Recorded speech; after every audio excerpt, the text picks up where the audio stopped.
संध्या 5टा खबर को आपको स्वागत। आज गुरुत्वपूर्ण खबर आईएमटीवी ओडिशा रे आरंभ हो जाइए वन पेन वन लाइसेंस व्यवस्था। आरंभ हो वन पेन वन लाइसेंस व्यवस्था। पूर्त विभाग ठेकादार डाटाबेस सिस्टम को अधिक सुदृढ़ करा जाइए। कॉन्ट्रैक्टर डाटाबेस मैनेजमेंट सिस्टम 3.0 रे ठेकादार परिचालन व्यवस्था को अधिक स्वच्छल सरल एवं कार्यक्रम करने को सेठारे लक्ष्य रखा जाइए।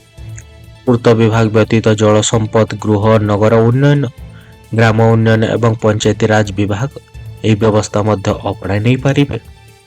नवनिर्माण कृषक संगठन ओडिशा बंद करा।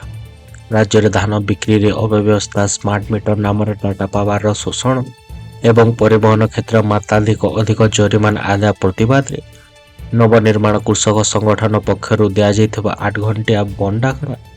ओडिशार बंदर प्रभाव कलाहांडी जिलार थुड़ामुड़ा रामपुर ब्लॉक रे आंशिक देखा मिली। सकाल 6टार अपराह्न 2टा पर्यंत यह बंद डाकरा दि बेले ब्लॉक मुख्यालय साधारण जीवन यापन मात्र किछि मात्रा बाधा प्राप्त होइतिला।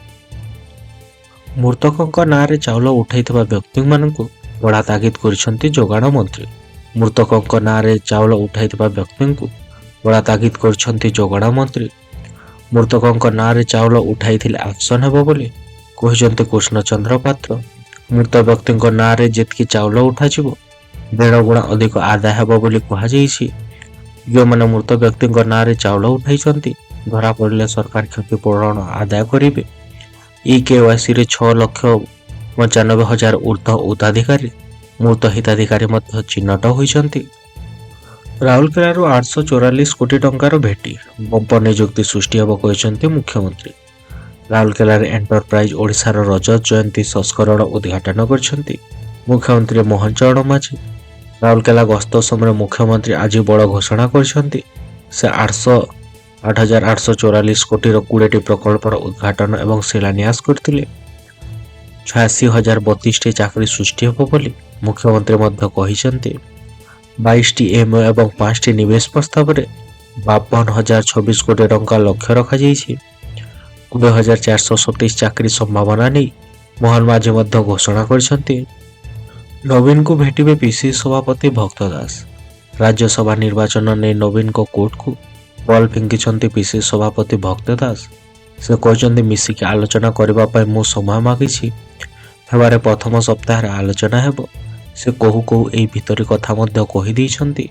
भक्त कहते बीजेडी विरोधी दल आमे मध्य विरोधी दल विदल मिसिले गोटे प्रार्थी मध्य जीति पारिबो बोली से मध्य कहिसंती। रायगड़ा सहर जंडिस आशंका स्वास्थ्य विभाग तनाघना। रायगड़ा सहर इंदिरानगर तथा 6 लेन रे कस्तूरी नगर प्रथम लेन एवं कस्तूरी बस्ती जंडिस आक्रांत संख्या बढ़िबारे लगी। चलित मास 10 ରୁ 12 जन लोक जंडिस रे आक्रांत होइतबा बेले यार मध्य जना पड़िथिला। ताहाको ने सहरांचल चिकित्सालय को चिकित्सा पे जाउथबा बेले सेमानकु भाइराल ज्वर होइतबा ने डाक्टर मध्य कहउचंती। किंतु परवर्ती समय किछि व्यक्ति आखि मध्य हलदिया देखा सहित जंडिस अन्य लक्षण देखा घरे डाक्टर मान को देखा जाइथिला। घरे डाक्टर पाखक जाई चिकित्सा पर जंडिस होइतबा ने से माने जानिबा को पाइथिले। ऑनलाइन रे बुक हेबो पूर्त विभाग डाकबंगला। पर्यटन एवं सरकारी अधिकारी सुविधा पाए राज्य सरकार विभिन्न पर्यटन स्थान रे डाकबंगला निर्माण करछंती। एणिकी पूर्त विभाग डाकबंगला बा इनपेक्शन बंगला बा आईबी गुड़िकर बुकिंग प्रक्रिया को संपूर्ण डिजिटाल करा जाइछि।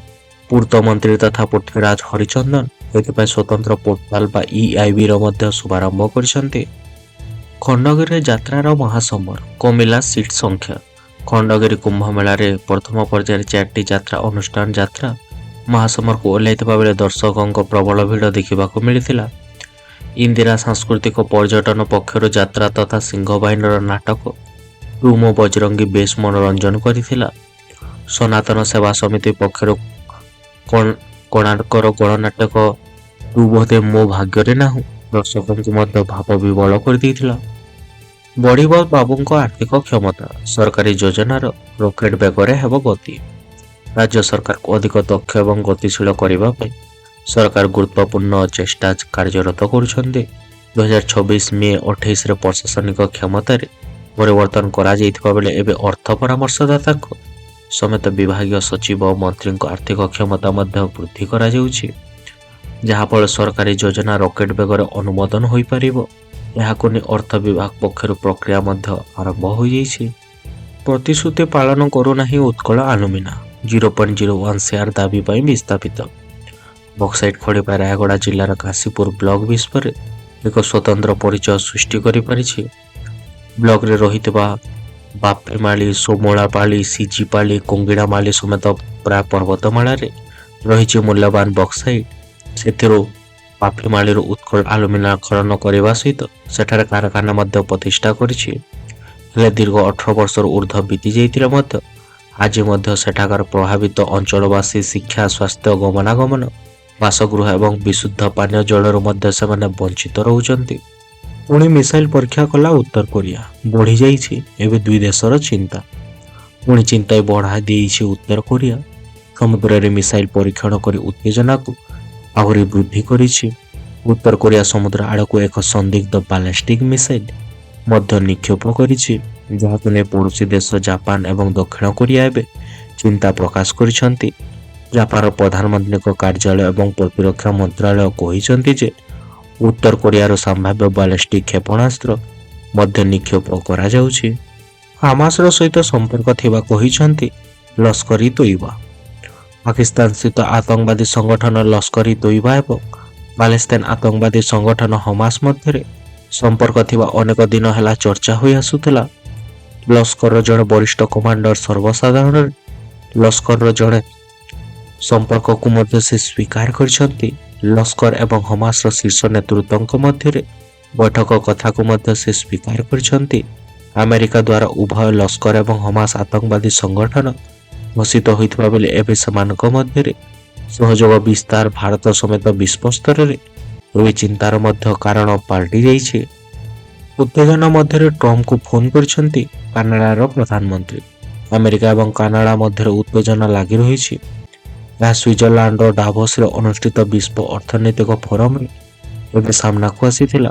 କାନାଡା ପ୍ରଧାନମନ୍ତ୍ରୀ ତଥା ମାର୍କ କାର୍ଣ୍ଣିଙ୍କ ଏକ ମନ୍ତବ୍ୟକୁ ନେଇ ଆମେରିକା ରାଷ୍ଟ୍ରପତି ଡୋନାଲ୍ଡ ଟ୍ରମ୍ପ ଚକିତ ହୋଇ ମଞ୍ଚ ଉପରେ ତାଙ୍କୁ ଧମକ ଦେଇଥିଲେ। ଉତ୍ତେଜନାପୂର୍ଣ୍ଣ ପରିବେଶ ହୋଇଥିଲେ ମଧ୍ୟ ଦୁଇ ନେତା ଫୋନ୍ ଯୋଗେ ମଧ୍ୟ କଥାବାର୍ତ୍ତା ହୋଇଥିବା ନେଇ ଜଣାପଡ଼ିଛି। ଭାରତ ଏବଂ ୟୁରୋପ ଚୁକ୍ତି ଏବେ ଜଳୁଛି ଆମେରିକା। ଭାରତ ଏବଂ ୟୁରୋପ ମଧ୍ୟରେ ହୋଇଥିବା ଐତିହାସିକ ମୁକ୍ତ ବାଣିଜ୍ୟ ଚୁକ୍ତିନାମାକୁ ନେଇ ଏବେ ଜଳୁଛି ଆମେରିକା। ଏହି ଡିଲ୍କୁ ନେଇ ପ୍ରତିରକ୍ଷା ରଖିଛି ଆମେରିକା। ଆମେରିକାର ବାଣିଜ୍ୟ ପ୍ରତିନିଧି ତଥା ଜେମିସନ୍ ଗ୍ରୀନ୍ କହିଛନ୍ତି ଯେ ଭାରତ ଏହି ଚୁକ୍ତିର ସବୁଠାରୁ ବଡ଼ ଲାଭାର୍ଥୀ ଭାବରେ ଉଭା ହୋଇଛି। ଏକ ସାକ୍ଷାତକାରରେ ଗ୍ରୀକ୍ର କହିଛନ୍ତି ଯେ ଚୁକ୍ତିନାମା ଭାରତକୁ ୟୁରୋପ ବଜାରରେ ପ୍ରବେଶ ଏବଂ ଇମିଗ୍ରେସନର ବଡ଼ ମଧ୍ୟ ସୁଯୋଗ ଦେବ। ଅଜିତ ପାୱାରଙ୍କ ମୃତ୍ୟୁକୁ ନେଇ ମମତାଙ୍କ ବିବାଦୀୟ ବୟାନ। ମହାରାଷ୍ଟ୍ର ଉପମୁଖ୍ୟମନ୍ତ୍ରୀ ତଥା ଏନସିପି ମୁଖ୍ୟ ଅଜିତ ପାୱାରଙ୍କ ମର୍ମନ୍ତୁଙ୍କ ବିମାନ ଦୁର୍ଘଟଣାରେ ତାଙ୍କର ଦେହାନ୍ତ ହୋଇଯାଇଥିଲା। ପାୱାରଙ୍କ ସମେତ ବିମାନର ପାଇଲଟ ତଥା ତାଙ୍କ ସୁରକ୍ଷାକର୍ମୀଙ୍କ ସହିତ ମୋଟ 5 ଜଣଙ୍କ ମୃତ୍ୟୁ ହୋଇଥିଲା। ପାୱାର ସକାଳେ 8ଟାରେ ମୁମ୍ବାଇର ବାରାମତୀ ଯାଉଥିବା ବେଳେ ସେ ସେଠାରେ ଅବତରଣ ସମୟରେ ତାଙ୍କ ଚାର୍ଟାର୍ଡ ବିମାନଟି ସେଠାରେ ଦୁର୍ଘଟଣାଗ୍ରସ୍ତ ହୋଇଥିଲା। ଅଜିତ ପାୱାରଙ୍କ ଦେହାନ୍ତ ଖବର ଆସିବା ପରେ ବିଭିନ୍ନ ମହଲରୁ ଏବେ ଶୋକବାର୍ତ୍ତା ମଧ୍ୟ ଆସିବାରେ ଲାଗିଥିଲା। କାନାଡାରେ ଗୁଳିକାଣ୍ଡ ଘଟଣା, 2 ଜଣ ଭାରତୀୟ ନାଗରିକ ଗିରଫ। ଦାଦାବଟି ଆୟା ସହିତ ଜଡ଼ିତ ଗୁଳିକାଣ୍ଡ ଘଟଣାରେ କାନାଡା ପୁଲିସ 2 ଜଣ ଭାରତୀୟ ନାଗରିକଙ୍କୁ ଗିରଫ କରିଛି। କାନାଡା ପୁଲିସ ବ୍ରିଟିଶ କଲମ୍ବିଆର ସରେ ଟାଉନରେ ଗୁଳିକାଣ୍ଡରେ ବ୍ୟବହୃତ ହୋଇଥିବା ଗାଡ଼ି ମଧ୍ୟ ଠାବ କରିଥିଲା। ପୋଲିସ ଗାଡ଼ିର ଡ୍ରାଇଭର ଏବଂ ଯାତ୍ରୀଙ୍କ ହେଫାଜତକୁ ନେବା ସହିତ ଗୁଳି ଭର୍ତ୍ତି ବନ୍ଧୁକ ମଧ୍ୟ ଜବତ କରାଯାଇଥିଲା। ଲଞ୍ଚ ପ୍ୟାଡ୍ ଦେବାକୁ ମନା କରିଛନ୍ତି ସାଉଦି ଆରବ ଏବଂ ୟୁଏଇ। ଇରାନ ଏବଂ ଆମେରିକା ମଧ୍ୟରେ ଉତ୍ତେଜନା ଶୀର୍ଷରେ ପହଞ୍ଚି ଯାଇଛି। ଦୁଇ ଦେଶ ଯୁଦ୍ଧର ଦ୍ୱାରସ୍ଥ ହୋଇଥିବା ନେଇ କୁହାଯାଉଛି। ଉଭୟ ଦେଶ ମଧ୍ୟରେ ସାମରିକ, ରାଜନୈତିକ ଏବଂ ରଣନୈତିକ ମୁକାବିଲା ମଧ୍ୟ ଜାରି ରହିଛି। ଇରାନ ବିରୁଦ୍ଧରେ ପରମାଣୁ କାର୍ଯ୍ୟକ୍ରମ ଉଲ୍ଲଂଘନ ଏବଂ ଆଞ୍ଚଳିକ ମିଲିସିଆକୁ ସମର୍ଥନ ତଥା ମାନବାଧିକାର ଉଲ୍ଲଂଘନ କରିବା ଭଳି ଅଭିଯୋଗ ଆମେରିକା ଆଣିଛି। ତେବେ ଆମେରିକା ମଧ୍ୟପ୍ରାଚ୍ୟରେ ହସ୍ତକ୍ଷେପ ଏବଂ କଟକଣା ମାଧ୍ୟମରେ ଇରାନର ଅର୍ଥନୀତିକୁ କ୍ଷତି ପହଞ୍ଚାଉଥିବା ନେଇ ମଧ୍ୟ ଅଭିଯୋଗ କରାଯାଉଛି। ୟୁଜିସିର ନୂତନ ନିୟମକୁ ଚ୍ୟାଲେଞ୍ଜ କରୁଥିବା ଆବେଦନ ଶୁଣାଣି କରିବାକୁ ସୁପ୍ରିମକୋର୍ଟ ରାଜି ହୋଇଥିଲେ। ବିଶ୍ୱବିଦ୍ୟାଳୟ ଅନୁଦାନ ଆୟୋଗ ବା ୟୁଜିସିର ଜାତିଭିତ୍ତିକ ଭେଦଭାବ ରୋକିବା ସଂକ୍ରାନ୍ତ ନୂତନ ନିୟମକୁ ଦେଶସାରା ସୁବର୍ଣ୍ଣ ବର୍ଗ ପକ୍ଷରୁ ବିରୋଧ କରାଯାଇଛି। ତେବେ ୟୁଜିସିର ନୂତନ ନିୟମକୁ ଚ୍ୟାଲେଞ୍ଜ କରି ହୋଇଥିବା ଜନସ୍ୱାର୍ଥ ମାମଲା ବା PILକୁ ତୁରନ୍ତ ତାଲିକାଭୁକ୍ତ କରିବା ପାଇଁ ସୁପ୍ରିମକୋର୍ଟ ରାଜି ହୋଇଯାଇଥିଲେ। ସୁପ୍ରିମକୋର୍ଟର ପ୍ରଧାନ ବିଚାରପତି ତଥା ଜଷ୍ଟିସ ସୂର୍ଯ୍ୟକାନ୍ତଙ୍କ ନେତୃତ୍ୱାଧୀନ ଖଣ୍ଡପୀଠ ସମ୍ମୁଖରେ ଏହି ଆବେଦନ ରଖିଥିବା ବେଳେ ନୂତନ ନିୟମ ସାଧାରଣ ବର୍ଗର ଛାତ୍ରଛାତ୍ରୀଙ୍କ ବିରୁଦ୍ଧରେ ହୋଇଥିବା ବେଳେ ଆବେଦନକାରୀ ଏହାକୁ ମଧ୍ୟ ଦର୍ଶାଇଥିଲେ। ଟ୍ରମ୍ପଙ୍କ ଉପରେ ନାହିଁ ଜନତାଙ୍କ ବିଶ୍ୱାସ, ବଢୁଛି ଏବେ ଦଙ୍ଗା। ଆମେରିକା ରାଷ୍ଟ୍ରପତି ଡୋନାଲ୍ଡ ଟ୍ରମ୍ପଙ୍କୁ ନେଇ ଅସନ୍ତୋଷ ଏବେ ବଢ଼ିବାରେ ଲାଗିଛି। ଟ୍ରମ୍ପଙ୍କ ଟାରିଫ ପ୍ଲାନ ନେଇ ଏବେ ସାରା ବିଶ୍ୱ ଟ୍ରମ୍ପଙ୍କ ଉପରେ ଛପା ହେଉଥିବା ବେଳେ ନିଜ ଦେଶର ଜନତା ମଧ୍ୟ ଟ୍ରମ୍ପଙ୍କ ଉପରେ ବିଶ୍ୱାସ ତୁଟାଇ ବସିଛନ୍ତି। ଦେଶର ଅର୍ଥନୀତିକୁ ନେଇ ମଧ୍ୟ ଚିନ୍ତା ବଢ଼ିବାରେ ଲାଗୁଛି। ଆମେରିକାର ଅର୍ଥନୀତି ପ୍ରତି ସାଧାରଣ ଲୋକଙ୍କ ବିଶ୍ୱାସ ଏବେ ହ୍ରାସ ପାଇଛି। ଟ୍ରମ୍ପ ପ୍ରଶାସନର ନୀତି ମଧ୍ୟରେ ଆମେରିକା ଜନସାଧାରଣ, ସରକାର ଏବଂ ଭବିଷ୍ୟତ ମଧ୍ୟରେ ଅଧିକ ଚିନ୍ତାରେ ରହୁଛନ୍ତି। ଗୁରୁଗ୍ରାମର 8ଟି ସ୍କୁଲକୁ ବୋମାର ଧମକ, ଘଟଣାସ୍ଥଳରେ ପହଞ୍ଚି ସନ୍ଧାନୀ କୁକୁର। ଗୁରୁଗ୍ରାମର 8ଟି ସ୍କୁଲକୁ ସକାଳେ ବୋମା ଧମକ ଇମେଲ ଜରିଆରେ ମିଳିଛି। ଇମେଲ ସକାଳ 8:07 ପହଞ୍ଚି ଯାଇଥିଲା। ଧମକପୂର୍ଣ୍ଣ ଇମେଲ ମିଳିବା ପରେ ପୋଲିସ ସନ୍ଧାନୀ କୁକୁର ସହିତ ପହଞ୍ଚି ସ୍କୁଲ ପରିସରରେ କଡ଼ା ଯାଞ୍ଚ କରିଛି। DLF ଫେଜ୍ 1ରେ ତଥା କୁଲିଫ୍ଲେନ୍ ସ୍କୁଲ, ସେକ୍ଟର 5ରେ ଲାଲାନ୍ସ ସ୍କୁଲ, ସେକ୍ଟର 64ରେ ପାଥେଲୱାଡ school, Badshahpur school, heritage experience learning ସ୍କୁଲକୁ ମଧ୍ୟ ବୋମାର ଧମକ ମିଳିଥିଲା। ଧନ୍ୟବାଦ ଆମ ସହିତ ଥିବାକୁ। ଆଶା କରୁଛୁ ଆପଣ ଆମ ଭିଡ଼ିଓଟିକୁ ଉପଭୋଗ କରୁଛନ୍ତି। ଯଦି ଆପଣଙ୍କୁ ଏହା ଭଲ ଲାଗିଥିଲା ତେବେ ଲାଇକ୍, ସେୟାର, ସବସ୍କ୍ରାଇବ୍ କରିବାକୁ ଭୁଲନ୍ତୁ ନାହିଁ। ଆମେ ଆପଣଙ୍କ କମେଣ୍ଟ ବା ମତାମତର ଅପେକ୍ଷାରେ ରହୁଛୁ। ପରବର୍ତ୍ତୀ ଭିଡ଼ିଓ ପାଇଁ ଜଡ଼ିତ ରୁହନ୍ତୁ ଏବଂ ଆସନ୍ତା ସମୟ ପର୍ଯ୍ୟନ୍ତ ଆପଣଙ୍କ ଉପରେ ମହାପ୍ରଭୁ ଜଗନ୍ନାଥଙ୍କ ଆଲୋକ ବର୍ଷା ହେଉ।